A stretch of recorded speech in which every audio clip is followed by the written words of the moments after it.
কবিতা মান চলে এসেছে তোমাদের মাঝে।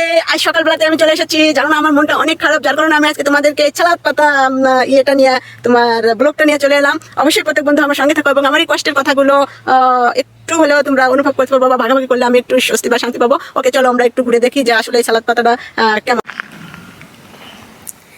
কি সুন্দর, কি অপরূপ, কি সুন্দর দেখা যাচ্ছে। তোমার এটা হচ্ছে তোমার ইটালিয়ান ইনসালাতা গাছ, যা হয়তো বা ফুলের মতো দেখতে পাচ্ছ। এটা আসলে ইটালিতে আছে। আমি হ্যাঁ বন্ধুরা, এটা আরেকদিকে রোদ পড়ে নাই। অবশ্যই খুব ভালো লাগার মতো একটা সিনারি। আমি অনেক দিন ধরে অপেক্ষা করতেছিলাম যে অবশ্যই আমি এই আমার তেস্তিনোতে এই সবজি ক্ষেতটি, এখন সকালবেলা হয়ে গেছে, সকালে অনেক সালাতা পাতা তুলে নিয়েছে। অবশ্যই তোমাদের ভালো লাগবে দেখে। ইটালির নাপোলি প্রভিন্সের তেরসিনো কমুনাতে, এখানে আমি এখন বর্তমানে তেরসিনোতে অবস্থান করতেছি। দেখো এখানকার সবজিগুলো কি অপূর্ব, আমার কাছে খুবই ভালো লাগছে। সবজি না, এটা তোমার ইনসালাতা অর্থাৎ সালাদ পাতা। দেখো এখানকার সালাদ পাতাটা খুবই সুন্দর। ইস মাম্মা মিয়া, দেখো এটা মনে হচ্ছে যে একের ভিতর 4-5 এরকম হয়ে গেছে। আসলে আমার কাছে খুব একটা সুন্দর একটা বিষয়, যেহেতু আমি ভোরবেলাতে ঘুম থেকে উঠে চলে এসেছি। আজকে আমার মন ভালো ছিল না, যেহেতু বিদেশের মাটিতে স্বামী স্ত্রী থাকি, তারপরও মন ভালো না, যেহেতু আমার স্বামী থাকে অন্য মেয়েদের নিয়ে ব্যস্ত আর আমি থাকি আমার কাজে ব্যস্ত। যা হোক, এগুলো বলে তো আর লাভ নাই, মানুষের মন খারাপ তো থাকতেই পারে, তাই না? যার কারণে আজকে আমি কাজ না করে চলে এলাম এই খেতে। তবে হ্যাঁ, জীবনে যদি কেউ সুখ পেতে চাও অবশ্যই ভালো একজনকে সঙ্গী করে নিও। আমার মতো যেন এরকম পুরা কপাল কেন না হয় যে নিজের বউ ঘরে থেকে আরেক মেয়ের সাথে আলিঙ্গন করবে আর আমার এইভাবে পথে পথে ঘুরে বেড়াতে হবে। যাই হোক, তারপরে হয়তো বা আমি এই ঘোরাফেরার মাঝখানে একটু সুখ খুঁজে পাই, যার কারণে আমি মাঝে মাঝে আসি না। হয়তো অনেকদিন পরে আমি এসেছি। তোমরা জানো যে আমি অনেক দিনই ব্লগ দিই না, তারপরেও আমার চ্যানেলটা প্রায় বসার পথে। করার কিছু নাই, যেহেতু বিদেশের বাড়ি, তারপরও স্বামী আমাকে সাপোর্ট দেয় না। নিজের পথে নিজেরই চলতে হয়, যেহেতু স্বামী যখন অন্য কারো প্ররোচনায় পড়ে তখন তো বুঝতে পারছো কি অবস্থা। আসলে আমাদের দেশে এরকমই, প্রত্যেকটা মেয়েরাই স্বার্থপর হয় এবং তারা তাদের নিজের সুখ খুঁজে পেতে চেষ্টা করে এবং অন্যের ফ্যামিলি বা অন্যের সংসার ভেঙে যাক এদিকে তাদের খেয়াল থাকে না। যার কারণে আমার মনটা আজকে সকালে একটু খারাপ। যেহেতু আমার দুটো বাচ্চা আছে, এজন্য আমি অনেক কষ্ট করি, তারপরও স্বামীর সংসারে সুখ পায় না। কিন্তু অথচ যেসব মেয়েরা তোমার মনে করো বাংলাদেশে ঠ্যাঙের উপর ঠ্যাং দিয়ে রয়েছে, শুধু একটা ফোন কল মিস কল দিলেই সেখানে লাখ লাখ টাকা চলে যাচ্ছে, কিছুই করার নাই আমার। আমি শুধু তোমাদের কাছে দোয়া চাই যে তোমরা আমাকে একটু সাপোর্ট করো, যাতে আমি ভালোভাবে আমার এই চ্যানেলটা বা পেজটা আমি গ্রো করতে পারি। দেখতে পাচ্ছ এখানে যে বিভিন্ন ধরনের সবজি ক্ষেত আছে।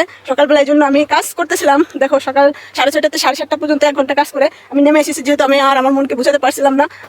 ঠিক আছে, যেহেতু ওই মেয়েটা আবার বাংলাদেশ থেকে মেসেজ দিচ্ছে তার টাকা লাগবে।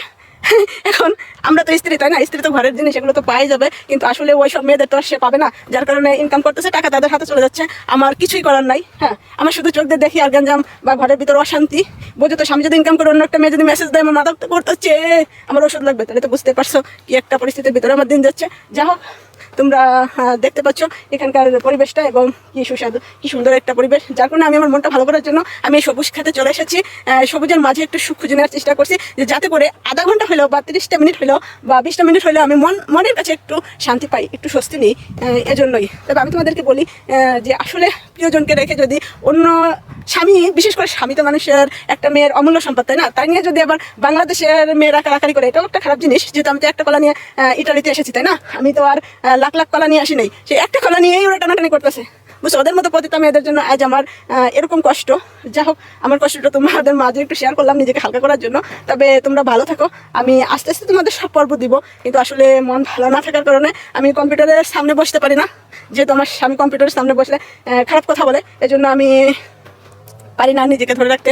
কি আর করবো, তারপরে নিজেকে না ধরে রাখতে পারার কারণে আমি তোমাদের মাঝে আজকে এই সামান্য কথা একটু শেয়ার করলাম। আসলে আমার জীবনের উপর দিয়ে প্রচণ্ড একটা ঝড় বইছে, জানি না এই ঝড় থেকে আমি মুক্তি পাবো কিনা। তবে তোমাদের কাছে আশা রাখছি তোমরা আমাকে একটু সাপোর্ট করো, দেখা যাক কি হয় এবং আমি সুন্দরভাবে এখানে থাকতে পারি, এই প্রত্যাশা করো। যেহেতু প্রত্যেকটা নারী চায় তার স্বামীর সংসার করতে, তবে ওই মেয়েরা যেভাবে আমার স্বামীরা নাগল নিছে, তাতে আমার মনে হয় না যে আমি ওর সংসার করতে পারবো। আর এরই মাঝে আমি তোমাদেরকে আমার এই পোস্টটা বা এই জায়গাটা বা এই ইনসালাতা পাতাটা দেখালাম এবং আমার কষ্টের কথাগুলো শেয়ার করলাম। তবে আশা রাখছি পরবর্তীতে খুব ভালো ভিডিও নিয়ে তোমাদের সামনে আসবো। তবে আমার এই খেতটা কেমন লাগছে বা এই ইনসালাতা পাতাগুলো কেমন লাগছে আমাকে জানিয়ে দিও।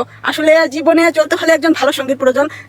আসলে জানি না, এগুলো সবই ভাগ্যের ব্যাপার, তাই না? কিন্তু কেন যে আমার ভাগ্যে এরকম ভালো আমি নিজেই জানি না। যাক, আমার দুটো সন্তান আছে, ওদের জন্য সবাই দোয়া করো। আমার কান্না চলে আসতেছে, আমি একটা ইনশালাতার ভিতরে চলে এসেছি।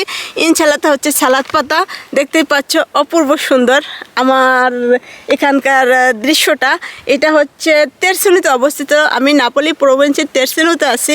আমি তেরসিনো অবশ্যই তোমাদের আমার প্রত্যেক বন্ধুর ভালো লাগবে। দেখো খুব সুন্দর, মনে হচ্ছে যে আমি একটা ফুলের ভিতরে বসে আছি, কিন্তু তা না, এটা ফুল না, ঠিক আছে, এটা হচ্ছে তোমার ইনশালাতা। অবশ্যই এটা ইটালিতে খুবই জনপ্রিয়, প্রত্যেকে ইনশালাতার প্রয়োজন হয় খাবারের সঙ্গে।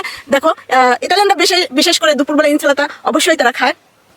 ইনশালাতা হচ্ছে সালাদ পাতা, যেটাকে আমরা বাঙালিরা বলি সালাদ পাতা। দেখো অপূর্ব সুন্দর, অনেক বড় হয়ে গেছে। এই সালাদ পাতাটা সাধারণত তোমার 20 থেকে 21 দিনের ভিতরে বড় হয়ে থাকে। দেখতে পাচ্ছ অপূর্ব সুন্দর। হ্যাঁ বন্ধুরা, এভাবে করে অনেক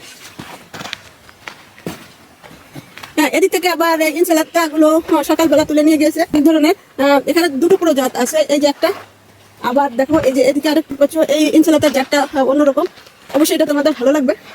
এর সাইডে দেখো আবার এখানে রোস্ট কালারের আছে অন্য আরেকটা, দেখো রোস্ট কালারের। অলরেডি এখানে আমি তোমাদের 3টে ইনশালাতা পাতা দেখালাম। হ্যাঁ বন্ধুরা, দেখতে পাচ্ছ আমি তোমাদেরকে এখানে 3 কালারের পাতা দেখালাম বা সালাদ পাতা দেখালাম, যেটা তোমাদের কাছে খুবই ভালো লাগার কথা।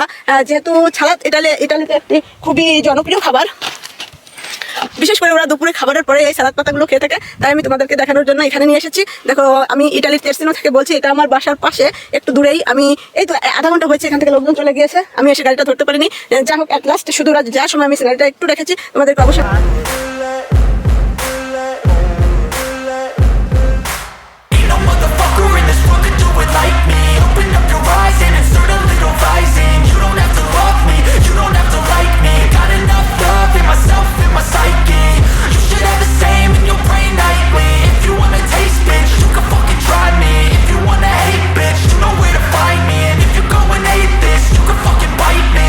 cruising in my lane fast, call it high speed. I've been working hard, yeah, I've been working nightly. If you think you'll win, ha, not fucking likely. I be taking shots, yeah, cold-blooded, icy.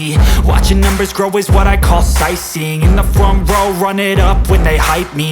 The following grows, they know how to ignite me. Call me CEO, I've been running shit right, see. And I থাকতে পারতেছি না, তবে যে যেখানে থাকো ভালো থাকো, এই কামনা করে আজকের মধ্যে তোমাদের মাঝ থেকে বিদায় নিতে চাচ্ছি। খুদা হাফেজ, চাও।